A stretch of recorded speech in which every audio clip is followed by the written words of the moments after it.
তো আজকে যে ফোনটা কিনতে যাচ্ছি তার সামনে কিন্তু আইফোনও বাচ্চা। মোটামুটি গত 10-12 দিন ধরে এই দোকান ওই দোকান ঘাটাঘাটি করার পরও কোথাও ভালো ডিল পাচ্ছি না, নইলে কোথাও ভালো স্টক পাচ্ছি না। ফাইনালি ক্রোমাতে গিয়ে আমার ধৈর্যের বাঁধ ভাঙলো, কারণ এখানেই আমি পেয়ে গেছি আমার ফোনের বেস্ট ডিল। প্রথমে তো ওদের কাছেও স্টক ছিল না, বাট বললো একদিন ওয়েট করলে আপনি কালকেই ফোনটা হাতে পেয়ে যাবেন। দেন আমি তো প্রথম দিন গিয়ে ফোনটার লুক অ্যান্ড ফিল নিচ্ছিলাম। দেন ফাইনালি আমার হাতে চলে আসলো রেনো 14। প্রচুর রিভিউ আর প্রচুর ক্যামেরা কম্পারিজন করার পর এই ফোনটাই আমি ফাইনালি সিলেক্ট করলাম।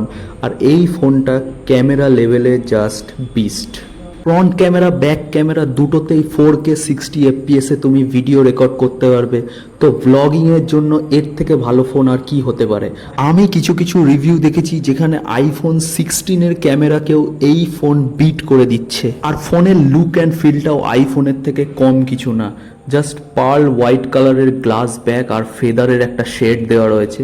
আর এই কালারটাও কিন্তু আমি কোথাও পাচ্ছিলাম না, শেষমেশ ক্রোমাতেই আমি এই কালারটা পেলাম।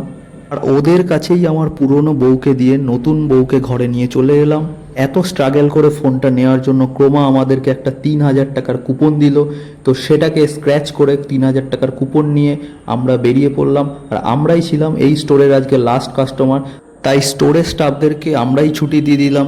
আর দেখতেই পাচ্ছ স্টোরের হাফ শাটার নেমে গেছে।